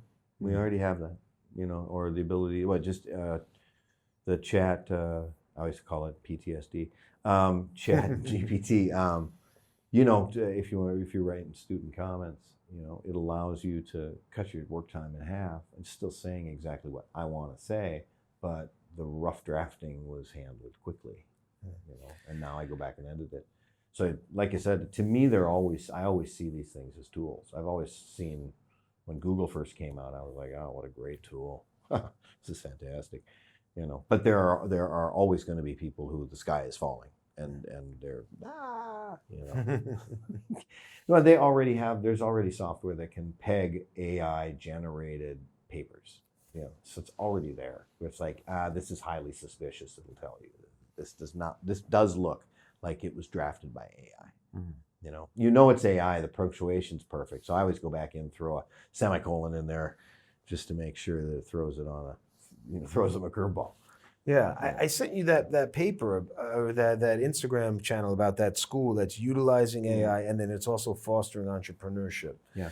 So I don't know how they're utilizing it, but they're using it to teach kids different subjects. What are you guys using it in any other way besides just having kids, write? Can you give me some examples of ways you guys are? Well, we're not really, other than using it as a means of backing up what you've been learning in class. So that science AI, that's a science tutor, we encourage kids to use it in order to reinforce what it is we're teaching in class. But as far as using it as a self-educating tool, that's what we're doing. That's what I'm doing, is I'm teaching. So then the question is, when you go home at night tonight, you could use that AI if you wanted to, go back over what we talked about and answer any questions you might have. But as far as using it directly within the curriculum, no. Not yet. Do you think there's space for a class on just teaching students about how to utilize AI? Oh, well, yeah, for sure. I would agree with that. Yeah, because look, it's exploding, right? And we both know, because we both talked about it. The prompt is the name of the game. So how do you teach someone to do prompts properly, right? I mean, the difference between write a paragraph and in plain language write a paragraph, the two paragraphs are going to be radically different. This one sounds like I would never speak like that, Right. And this one sounds like normal. Yeah. So just being able to, so yeah, I don't see why not. The question, of course, would be in the education, the first thing you do is you have a bunch of teachers asking you why you're teaching people how to do prompts so well that they're using it to write their papers. They need to write their own paper. And it's like, well, once again, can it be used as a tool? Because in a research paper, all you're doing is rewriting what you read, just in your own words. Yeah, I think that's a really interesting idea. I mean, that it's a prompt class, it's also a management class, it's a leadership class, because it's teaching you how to lord over the AI rather than the AI lording over you. When it first came out, I just played around with it because, like I said, I signed up and was on that task force that looked into it. But I just started playing it with it myself. Write a song about a cowboy, and then it would go, and I would get write a song about photophosphorylation, and I would just play with it, and it would just kick out these Alice in Wonderland-like poems and things like that, which I just got a kick out of, But at the end of the day, that's a creative process. And then to use those, somebody say, well, yeah, but you didn't write it. Well, I inspired it at very least, right? Because I wrote the prompts that gave it to me. So you're getting hung up on it not being what I didn't write it with a quill, you know. Yeah, I you're used a right. tool. There's definitely an art to writing prompts, and I think prompts are, you must be creative in writing prompts in the same way, in the same, you must be creative with AI in the same way you said you have to be creative in science, right? Yeah. Because like, to be a great scientist, you have to come up with a great hypothesis. Yep. And to come up with a great hypothesis, you need to be creative, Yeah. right? Yeah. And that's exactly the same thing with AI. You need to come up with a great prompt. You need to Yep. be creative with a prompt. Yep. And then you need to be able to follow up on that prompt. Right. What's Right? after you prompted it, it gave you something, and now I need to prompt again to get you to go back and do something else. You have to refine it. Correct. And then you take it to the next step. So, I mean, if you, to be honest with you, it's, it's 2023. We're talking 2 years. So, but I mean, talk about opportunity for entrepreneurship. I mean, like you said, there's courses right there that you could think about developing. Develop a course in how to prompt. Well, people are doing that. Yeah, well, Yeah, of course they people have are to doing be, that. right? I mean, they have lists of just how to prompt, and it's not just for writing. It's for coding. It's for mathematics. I mean, because AI is capable of so much now. Coding is a really big one. Right. You know, a lot of people are doing computer coding with AI, and it might not be perfect, but I think it's pretty good. It's certainly a productivity enhancer, if nothing else. Well, and like I said, a tool. If you know how to do if you know how to do the coding, and you use the AI to take you through the heavy lifting and get to that place where now you're going and refining, like just takes me 15 minutes to write this rough draft. I can spend 3 minutes doing the right prompts, and I've just cut 15 minutes off my time. Now I got to go back through it, and I got to tweak it where I want it tweaked. It saved me time.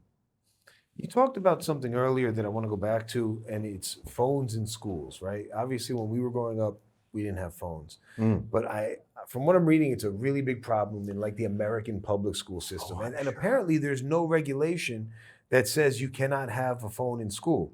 Like, I would think, in the same way when you go to a comedy show, you lock your phone up before you enter the show, and then when you leave, you take your phone back. Yeah. Or a locker for your phone. It seems to me like that would be the obvious thing to do, but apparently there's no rules in these public schools. Well, I mean, just thinking back, it was, about the US, if you think about it. Okay, so I can just see it being some sort of thing where it's like, you can't touch me or my phone. I have legal authority, and you just go, oh, really? Really? So you can't even make, a rule. But I can't speak to American classrooms, but I can only imagine. And I can imagine it's an absolute nightmare, because it's an absolute nightmare in all the schools that I've been in. And you literally have to make it there has to be a school policy that no phones after the bell in the morning until you hear the bell at 3:10. And these are the policies what are the policies at the international schools? That's the sort of policies they make. Okay. Yeah. And you're only allowed to bring the phone out if the teacher requests you to. Correct. In the case you were mentioning before. Correct. Yeah. Go get your phones. You can use them as long as you're using them here in my class to do what I say. Right. When you're done with that, it goes back in your locker. Do the students get laptops provided to them at the international schools? Or Some schools do, but most schools are, bring your own laptop. But is the laptop an integral part of the school system now? I mean, I don't know. I haven't been to school in 25 years. Yeah. Okay. Yeah. And in my classrooms, I do not allow students to take notes of my lectures on a computer. You shut that computer, you open up, you write that by hand. No, my writing's terrible. It'll get better. But what you're going to do is you're going to write we know that when you're using your motor cortex writing, you're learning in one way. So then what you're going to do is when you get home, you're going to retype your notes on your computer so it's nice and clean with all the extra stuff you remember. Now I'm reinforcing what we just did. You won't forget that, but I don't allow my students to use their computer. Most of them want to sit there and just like dictation. And we know through studies that that's not good. That doesn't work. Is that something that we're missing? Is penmanship getting worse? Is the art of cursive writing being eradicated? Yep, for sure. For and sure. you Well, I can mean, the see big joke going with the big joke going lately has been like, you know, when the Gen Xers like myself, when we finally rebel against the Gen Zs, all we have to do is write in cursive. They can't read it. It's like a secret code, you know. They can't. But yeah, it is becoming that. And also, I mean, like I said, there have been studies done in education where they have looked at the differences in learning and how quickly you learn and how deeply you learn when you're, say, typing in one scenario and the other scenario you're writing. And so it shows that there's a motor, visual motor thing that's going on, and there's nothing wrong with computers, but those are best used after. So, you know, I tell my kids, look, your notebook for class, it should be a ratty mess, coffee spilled all over it, doodles here. That's your notebook. That's the juice right there. You're in class and you're writing things like, what is this idiot talking about? You know what I mean? You're having, tonight when you retype your notes, that's when you get serious. But your notebook for school is free flow. You should be more like a mind mapper. You know what I mean? Don't try to get every word I'm talking about. Get the main things and put down, it's not a Discovery Channel show. So don't just sit there watching me like I'm a TV. Write down what you're thinking in your mind, right? And now we're going to transfer that onto your Google Doc. And if you do that every day, recopy your notes as soon as you get home at night, you recopy your notes on your Google Doc, you can sell your book to your little brother when he hits the 9th grade for $100. Because there's the course right there. I wrote it. And you drop in pictures and put captions and drop in illustrations. You write in your own book. You do that for the 9th grade year, I dare you not to get an A. You will get an A if you do this. If it's just listen to me. I'm a professional, guys. I keep telling you. Sounds like double the work. Well, it is, but that's. And do they give homework? Do you give homework assignments?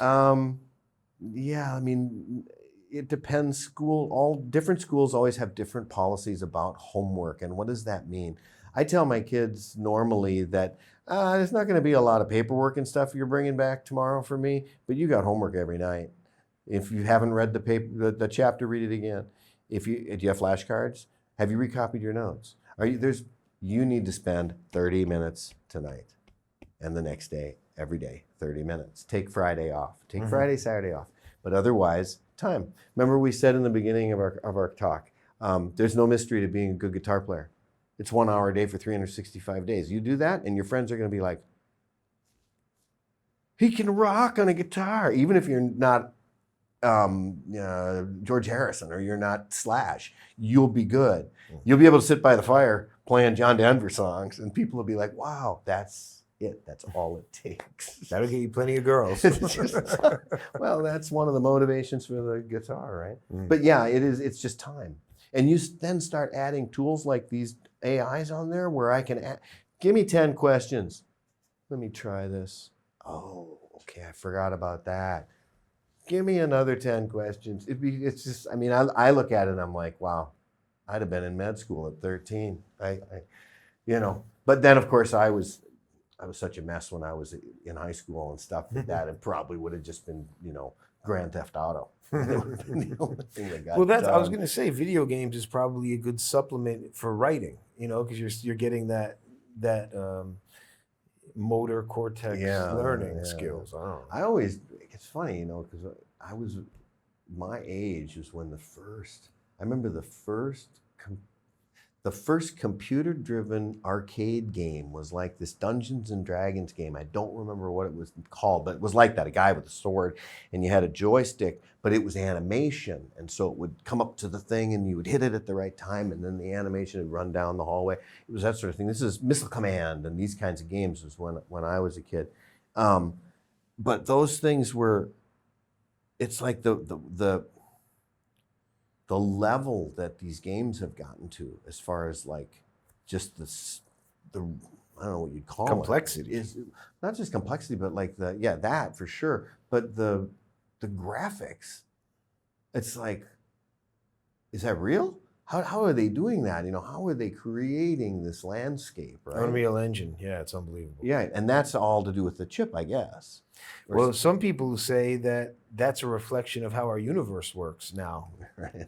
right? Are we we're the inside of a black hole? The simulation we're theory. the simulation one. There's that one, and then the other one is that we're the information on the event horizon of a supermassive black hole. That we're but that one I think got shot down by Kip Thorne. No. The new one that I'm hearing is that the only way for reality to be able to exist without consuming so much energy that it destroys itself is that what you're seeing is the only thing that's currently rendered in your mind to you, the same way a video game works, right? Like when you're in a video game, and you're in Grand Theft Auto, the other part of the city that you're not in and that your player can't see isn't rendered. It's using very little energy, right? And they're saying that's the same exact thing when we're for example, if you're thousands of light years away, it's not in reality the same way we are. It's not rendered, right? Well, the question is outside that drape right there. Right. Exactly. Is it rendered? And how fast would I have to pull that drape to catch it? That would be the next question, right? Right. Yeah. Probably faster than the speed of light. Which can't happen. So we got a quandary here to find out whether there's rendering out there. Well, if there's an atom in superposition outside there, well, that's the other thing. Roger Penrose, right? The microtubules. Yeah. Inside your head. Yeah. Inside cells, right? Talking about them. Yeah. Interesting. Yeah. Well, it's one thing. I remember somebody asked me a question about quantum biology. You know, every quantum biology. Right. That's the new thing. And at first, a lot of people have even I had a knee-jerk reaction to it, like, what? Quantum. But then it's like, oh, I had to stop for a second. I'm like, okay. In the mitochondria and the chloroplast, there are proteins in this membrane, and it's known as the electron transport chain. And what's happening is water molecules are being split, electrons are being grabbed because they're part of the water molecule. And those electrons are getting boosted to high energy states from the sun. The energy from the sun, they absorb it. But then the energy can be transferred to another molecule. So what's happening is that there's these electrons dancing along these proteins in a membrane in order to produce energy. In the photosynthesis, it's to make sugars. In respiration with the mitochondria, it's to make ATP, adenosine triphosphate, the energy molecule of your cells.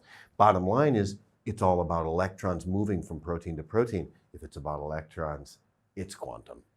Because electrons exist and don't exist at the same time. Electrons, when the wave front collapses, you find it at a point, but when you're not looking at it, it's a field. So yeah, it's the real deal. I mean, because you have to take into account the fact that an electron can tunnel and end up on the other side of the transistor.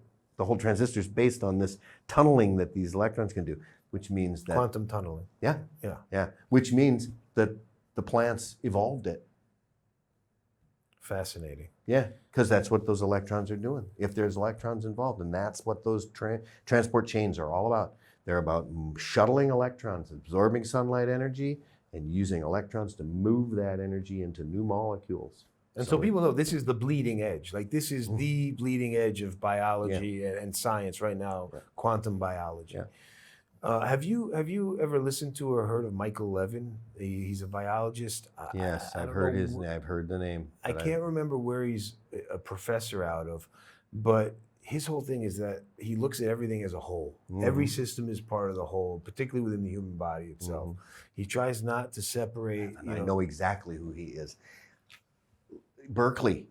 Maybe. I think he kind of got bushy hair, kind of silver. No, he's a younger guy. Younger guy. Okay. Okay. I'll send you a link, but check it out. He's got some fascinating theories. One of the best podcasts I ever listened to was him on Lex Friedman. Okay. Yeah, really, really good, high level stuff. Lex Friedman's this MIT AI engineer, and he might be out of Montana. I'm not sure where he's from, but anyway, it's really, really interesting. Yeah. What's one of the fun things about biology is that, of course, my friends who teach chemistry and physics are going to be angry with me, but when you're learning your high school chemistry, I mean, basically learned the same stuff 50 years ago, right? I mean, it's or when you're learning physics, right? You're learning motion. Well, Einstein's physics is 1915, so But when you're learning biology, the amount of new stuff just this year that got added to the bio textbook, it just every year, because we're at the golden age of biology. 50 years ago, we had microscopes and stuff, but we didn't have the technology that we needed to look at systems that are so radically complex, like cells and stuff. We didn't have the technology.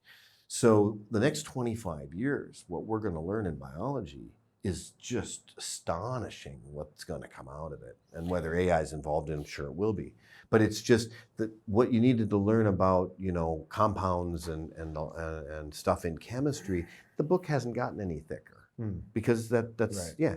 And same with physics, but biology, I have to stay current. I mean, I have to go, well, okay, what did they just figure out? I got to learn this now because I'm going to have to teach it. It's going to be in the text next year. So That's cool. happening. Well, biology is essentially the pinnacle of technology, right? Because it's the most biology finds the most efficient way to operate. Seems right? to. And we try to mimic biology in a sense, but we do it in a quite a clumsy and a clunky way, typically using metal and silicone or whatever. But when you look inside, like people say, the most technologically advanced form of technology is like the human cell. Yeah, right? well, it's pretty complicated stuff, especially eukaryotic ones. I mean, I've seen pictures of it. It's unbelievable. When you look inside, there's so many different, and it also looks like artwork. Really. Yeah. Well, and we talked about that earlier, Right. right? And I love some of that artwork where they're trying to draw the molecules the way they would actually be shaped and put that together as Beautiful. a model. Yeah, it's really cool. But understanding too that a lot of models that you see, everything's happening because of collision theory, right? This enzyme works because it's going to break this down, but it only happens when they collide with each other. Well, of course, they're always colliding because everything's moving, because fluids are always moving. Speed up the temperature, they move faster. Slow down the temperature, they move slower, which is why reactions happen slower at cooler temperatures, right? But when you're looking at that kind of complexity and you're trying to measure it, like they have in the 1980s, the mid 1980s, this scientist, I don't remember his name, but he found this structure that are there's more of these things in every cell than any other organelle, and they're called vaults. And it's basically a protein structure. It's not membrane-bound organelle, it's a protein structure, but it's the largest protein structure in the cell. It's bigger than ribosomes. You've heard of ribosomes. Okay, they're called vaults. And the guy found them in like 1986.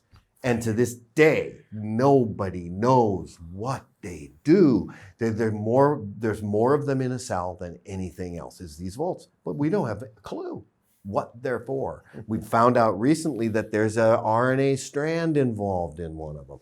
But it's going to be the next 25 years. What is it that's holding us back? Is it the fact that it's so small and our lack of technology to be able to actually examine these things? One problem is the measurement problem. You're dealing with really, really small things. And you've got to have a technology advanced enough to be able to do it, but also just even detectors, right? If you just think about what do you need to detect electromagnetic forces, and how sensitive does it have to be, and all of that, those kinds of technologies, probes, or getting into, like I think you mentioned earlier, remember about proteins? Okay, so like in order to figure out how genes are working, right? Genes are simply the code for a protein. And if you're looking at embryology and you want to see when this embryo develops, you want to see when does the genes click on for wings. So then what you got to do is try to design some kind of compound that will bond to the protein if it comes about. So if the protein shows up, the chemical's going to bond to it. Now in the microscope, I can see a dark band. So you're constantly trying to come up with, this is once again about being creative, trying to find that. But it's the technology to do these things has just not been there. It's just not, and now it's starting to get there. It's starting to get that sophisticated. And now that it's getting that sophisticated, now it's starting a snowball effect. So chemistry had its golden age when a lot of stuff was figured out in the 20th century. Physics, the same, early 20th century, right? I mean, Heisenberg and these guys are talking about the uncertainty principle in the 1930s. We're still talking about the uncertainty principle, about how an electron's in two places at once. And actually, But that's 1930s. That's old hat stuff, right? So biology's been waiting. Well, Waiting. I don't remember who it was, but I kind of agreed with him when he said that scientists tend to be conformists, particularly at the higher levels, and that's why it moves so slow sometimes. Yeah, They maybe. tend to stick with an idea, and because at the end, a lot of it becomes political in a sense, like not from a governmental standpoint, but from within the science community itself, like a Neil deGrasse Tyson, for example. He's a science communicator, Yeah. but I feel that he's not very open-minded. Well, okay, so it's really important. What's the classic is that to be good in science, you must have an open mind, but not so open that your brain falls out. And so if you look at the way these guys operate, Sean Carroll, Lawrence Krauss, deGrasse Tyson, they as far as what is needed for evidence to be considered that's legitimate is pretty intense. Like how, it doesn't allow you a lot of free reign to just say, well, what if? Right? And so they come across that way. But I think that at the research side of it, where people are in the lab and you're not seeing them on TV and stuff like that, I think there's maybe a little bit freer. Because that's a very materialistic view, right? I mean, there's a lot of stuff out there that we can't measure yet because we don't have the tools to do it. Right. The question, yes, and they would, and agreed. Once again, we talked about the technology becoming advanced enough in order to say detect this thing, right? But the question would come if they would ask, those guys would say, okay, so what is it that you think we can't measure? And there's no way you can answer them because you're like, well, I don't know what I don't know. Well, they'd say, go find out and come back when you do and let me know. Right. So then you're stuck in your lab going, all right, what don't I know? What am I trying to find? Well, consciousness, for one. Well, that's a wonderful subject, isn't it? Yeah. It's just like, what is it? What Right. I've been on the idea lately that we don't produce consciousness. We are experiencing consciousness. Okay. So I think the brain is more of a receiver of consciousness, and it kind of permeates throughout you, right? And that's maybe what our mission is here on planet Earth. Yeah. Is to kind of experience consciousness, but ultimately consciousness is I like to call it the universal subconscious, right? It's a part of everything, and I think like that's why ideas happen all around the world at the same form at the same time, right? Like if you have an idea that you don't act on, that you think is a really good idea, someone else is going to do it. Wallace and Darwin. Yeah, exactly. Or the pyramids, right? There's a pyramid in Egypt. There's pyramids in South America. Apparently they didn't have any way to communicate with each other. And they're built very differently. The Mayans built one on top of the one. They were step pyramids, on top of the other, but Egypt started as step pyramids. But that was, and then they evolved to a true pyramid. Yeah. Right. I thought, for me, it's just a matter of like I always, and I'm not really equipped for the conversation because I'm like I'd have to think about for a while, and I'd probably go back to like Dan Dennett, who's written quite a few books on consciousness. He's sort of specialized in it. But what do we mean when we say consciousness? Like what is it to be conscious? So some people say, well, rocks are conscious. Well, I can't go there. That doesn't make any sense to me at all. It's got to be a brain involved for me. There's got to be a brain involved. I don't think the plant is conscious. But then the question becomes, what do you mean when you say conscious? Are you sentient? That would be the next question. So are we talking consciousness or sentience? Well, plants do defend themselves when they perceive a threat. They do. And they communicate with each other. They do, but they don't have a central nervous system of any kind. So there's that emergent property that we have, that the great apes have, that dolphins have, that I would say almost any animal has. Anything with nerve tissue in a bundle. To me, well, it's philosophical. I mean, but jellyfish. I mean, do octopi? They're smart. But do they have a nervous system? Yeah. Do they? They do. Jellyfish? Yes, they have a nervous system. That's how they're moving, but it's not a centralized nervous system. Right. Okay. And I think the octopus is also not necessarily centralized. I think there are several nodes throughout its body that are all part of the nervous system. Because even to be able to control 8 limbs, they can solve problems. They're like crows. There's another one, crows. Have you seen that crow that figured out how to raise the water level in the jar. I did. That was I unbelievable. just could. I would have failed. I would have died. I, It was like, well, they say it's the intelligence of like a 4 to 6 year old. well, I have that. I have an African gray parrot and at least a 3-year-old. Which Yeah, I'm telling you, and they know what they're doing. they use tools. Crows use tools. Yes. Yeah, I mean they use their mind, right? With the raising of the water level, that Yeah. was pretty. Well, there's the crow pretty in incredible. Brazil that figured out how to drop the nuts on the road before the cars came in when the stoplights. To crack the nuts, right. Good on you, buddy. That's a good job. You learned that. But yeah, so for me, I need brain tissue, so I can't go there with the plants. Will plants chemically communicate with each other, like warning? Yes, for sure. But I don't see the consciousness because I always keep thinking consciousness is self-awareness. You know what I saw recently? I'd love your thoughts on it. Online, there's like this little machine that somebody invented where you attach it to a plant, and then you attach it to a speaker, and it gives you the resonance of the whatever that plant is generating. Yeah, you can do that with.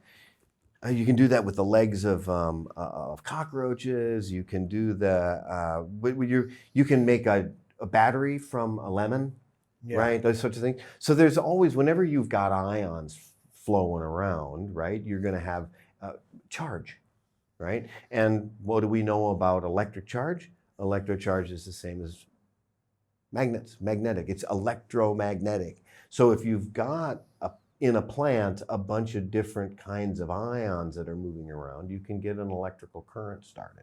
Electrical current into a speaker gives you No, it sounded like music. I mean, it was like beautiful music. It was I'd different have to hear tones. I'd have to hear that. But I mean, as far as the ability to make a speaker move with it, yeah, that we know we can do. But I don't know about it. Could have just been tones. different frequencies that it was resonating. I don't know, but it was really interesting. I wish I had a Jamie here to say, hey, Jamie, pull that up. But next time, that's right. As you grow.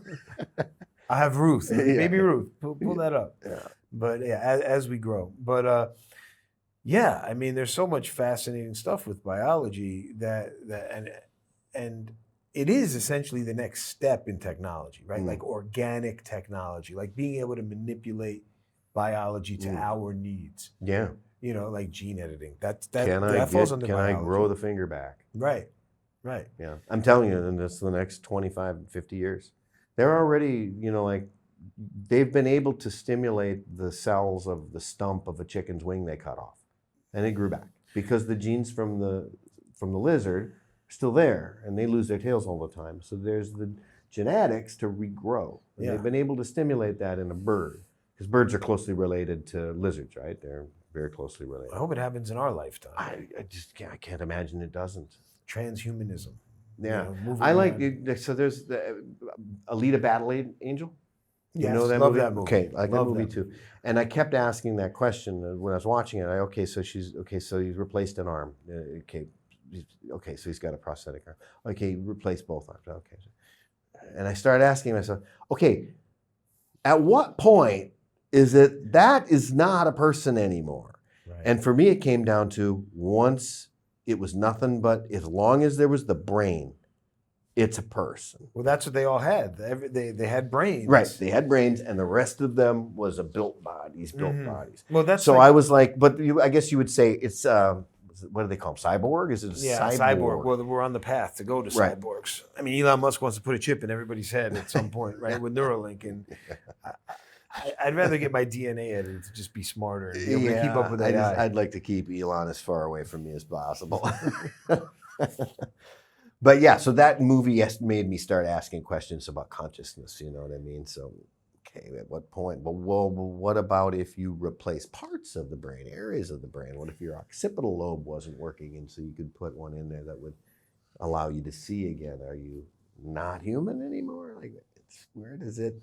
Yeah, it's like that age-old question they used to have with the ship, right? As the ship gets older and you replace the wood in the ship, at what point is it a new ship? Yeah. Is it the same ship? Here's the interesting thing. I wrote what I was reading. I was reading Sean Carroll's book, who talked about exactly this. Sean Carroll, physicist, Caltech.